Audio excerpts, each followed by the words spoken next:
కాకినాడలోని Shri Bharati convent స్కూలుకు చెందిన 1993-94 10వ తరగతి బ్యాచ్ పూర్వ విద్యార్థుల ఆత్మీయ కలయిక శనివారం కాకినాడలోని జయ రెసిడెన్సీలో ఎంతో హృదయంగా భావోద్వేగభరితంగా జరిగింది. దాదాపు 3 దశాబ్దాల తర్వాత మళ్లీ ఒకే వేదికపై కలుసుకున్న స్నేహితులు తమ చిన్ననాటి జ్ఞాపకాలను గుర్తు చేసుకుంటూ ఆనందంలో మునిగిపోయారు. దాదాపు 3 దశాబ్దాల తర్వాత మళ్లీ ఒకే వేదికపై కలుసుకున్న స్నేహితులు తమ చిన్ననాటి జ్ఞాపకాలను గుర్తు చేసుకుంటూ ఆనందంలో మునిగిపోయారు. స్కూల్ రోజుల్లో కలిసి గడిపిన తరగతి గదులు, మధ్యాహ్న విరామాలు, ఆటలు, అల్లర్లు, ఉపాధ్యాయుల మందలింపులు, పరీక్షల భయాలు, విజయాల సంబరాలు ఇలా ఎన్నో మధుర క్షణాలు ఒక్కసారిగా కళ్ల ముందు మెదలడంతో ప్రతి ఒక్కరూ భావోద్వేగానికి లోనయ్యారు. కాలం మారిన జీవితంలో ఎన్నో బాధ్యతలొచ్చినా స్నేహబంధాలు మాత్రం ఎప్పటికీ చెదిరిపోవని ఈ కలయిక మరోసారి నిరూపించింది. ఈ కార్యక్రమానికి స్కూల్ వ్యవస్థాపకురాలు K Satyavani, correspondent K Sai Prakash, అలాగే బాబు సార్ ముఖ్య అతిథులుగా హాజరయ్యారు. తమ జీవితాలను తీర్చిదిద్దిన గురువులను చూసి పూర్వ విద్యార్థులు ఆనంద బాష్పాలు పెట్టుకుంటూ వారు అత్యంత ఘనంగా సత్కరించారు. గురువుల పట్ల తమ కృతజ్ఞతను వ్యక్తం చేస్తూ శాలువాలు, జ్ఞాపికలందించారు. ఈ పూర్వ విద్యార్థుల సమ్మేళనాన్ని విజయవంతం చేయడంలో ఉమామహేశ్వరరావు, సోహెల్, సాయి, వంశీతో పాటు పలువురు సహపాఠులు విశేష కృషి చేశారు. వారి సమన్వయంతో మొత్తం 34 మంది పూర్వ విద్యార్థులు ఈ ఆత్మీయ కలయికలో పాల్గొని పాత స్నేహాలను మరోసారి పునరుద్ధరించుకున్నారు. ఈ సందర్భంగా కరెస్పాండెంట్ కె సాయి ప్రకాష్ మాట్లాడుతూ విద్యార్థులు జీవితంలో ఎంతో ఎత్తుకు ఎదిగిన తమ పాఠశాలను, గురువులను, స్నేహితులను గుర్తు చేసుకోవడం ఎంతో ఆనందాన్ని కలిగిస్తోందని, ఇలాంటి కలయికలు కేవలం జ్ఞాపకాలను పంచుకోవడం కాదు, తరతరాలకు స్నేహబంధాల విలువలను తెలియజేస్తాయన్నారు. సమావేశానికి వ్యక్తిగత కారణాలతో హాజరు కాలేకపోయినా Telugu master Somayajulu video call ద్వారా విద్యార్థులతో మాట్లాడి తమ ఆశీస్సులు అందజేయడం ప్రత్యేక ఆకర్షణగా నిలిచింది. కాలం ఎంత దూరం తీసుకెళ్లినా పాఠశాల జ్ఞాపకాలు, గురువుల బోధనలు, స్నేహితుల అనుబంధాలు మాత్రం మనసులో ఎప్పటికీ చెరగని ముద్దులుగా నిలిచిపోతాయనే భావంతో ఈ పూర్వ విద్యార్థుల కలయిక అందరి హృదయాలను తాకింది.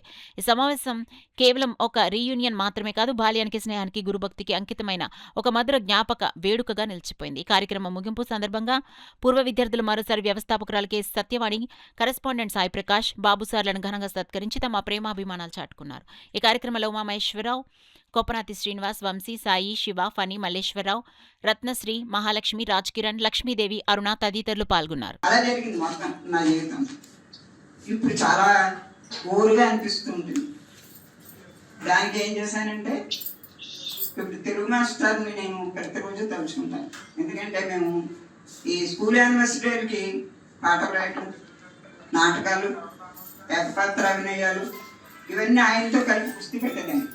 అది నేర్చుకోవడం వల్ల ఇప్పుడు నాకు ఎలాగంటే పూర్తిగా నేను ఫేస్బుక్, వాట్సాప్, నాకు ఇంచుమించు ఒక 5,000 మంది ఫ్రెండ్స్ ఉంటారు. కొత్తగా మొన్న దసరాలో మారుతి చంద్రుడు తెలుసా మీకు?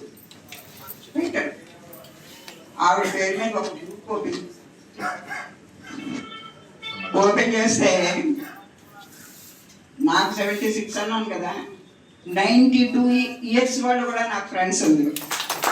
టీటీసీ ట్రైనింగ్ కి నాకు సీట్ వచ్చినప్పుడు మా నాన్నగారు తీసుకొచ్చి, నాకు తెలియదండి ఎలా జాయిన్ చేయాలో, అంటే మా నాన్నగారు పోలీస్ కానిస్టేబుల్ జాబ్ చేసేవారు కానీ ఎడ్యుకేషన్ మీద అసలు మినిమం అవగాహన లేదు. ఏదైనా ఒకటే బాగా చదువుకోవాలి, ఏదంటే బాగా చదువుకోవాలి, బాగా మార్కులు రావాలని చెప్పి అనేవారు. కానీ నేను అంతగా చదివేదాన్ని కాదు, మీకు అందరికీ తెలుసు. యావరేజ్ స్టూడెంట్, అలాగని చెప్పి బిలో యావరేజ్ కాదు, అలాగే హై కాదు, ఎప్పుడు ఫస్ట్ రావాలని కూడా కోరుకుండేది కాదు. ఏదో చదివేదాన్ని, రాసేదాన్ని వచ్చేది. అమ్మ ఏమో బాగా చదివేవాడు. దృష్టి అంతా సార్ ఎప్పుడు కూడా కిషోర్ మీద దృష్టి ఉంటూ ఉండేది. ఓకే, అయితే మా డాడీ ఏం చేశారంటే ఇలాగా సార్ దగ్గరికి వచ్చి ఇలా ర్యాంక్ వచ్చిందండి, మరి జాయిన్ చేయాలి, నాకు తెలియదు అని చెప్పేసి అంటే సరే నేను తీసుకెళ్తానని చెప్పి సార్ నన్ను స్కూటర్ మీద రాజమండ్రి బొమ్మూరు తీసుకెళ్లి జాయిన్ చేశారు. నడుచుకుంటూ పనసపాడు వెళ్ళి మళ్ళీ పనసపాడు నుంచి భారతీయ కాన్వెంట్ స్కూల్కి వచ్చేవాడు. ఇక పెద్ద బ్రదర్ అయితే పర్వాలేదు, న్యూట్రల్గా ఉండేవాడు, ప్రశాంతంగా ఉండేది వాతావరణం. ఈ లాస్ట్ అతను అయితే మటుకు ఏ రోజుకి ఏ కళ్ళం తెస్తాడో అన్నది డౌట్ అయింది. ప్రతిరోజు అంత భయపడిపోయి పాపం ఈ 3 పిల్లల్ని మేడం గారు ఏం చెప్పేవాడు కాదు, మా అంతటి మేము తీసేసుకునేవాడు అంతే. అది కూడా ఏంటంటే మీ కోఆపరేషన్, మీ పేరెంట్ కోఆపరేషన్. పేరెంట్ కూడా ఏంటంటే మీరు ఎప్పుడు పంపితే అప్పుడు పంపండి సార్ అనిపోయి.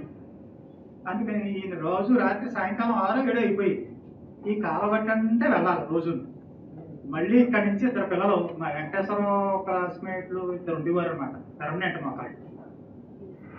వాళ్ళు ఏంటంటే ఇద్దరు ఈ తెలుగు మాస్టర్ని అక్కడ దాకా పనసపాడు దాకా గాలబట్టి అంటే తీసుకెళ్ళి ఆయన దింపేశాక మళ్ళీ 2 వచ్చేవారు.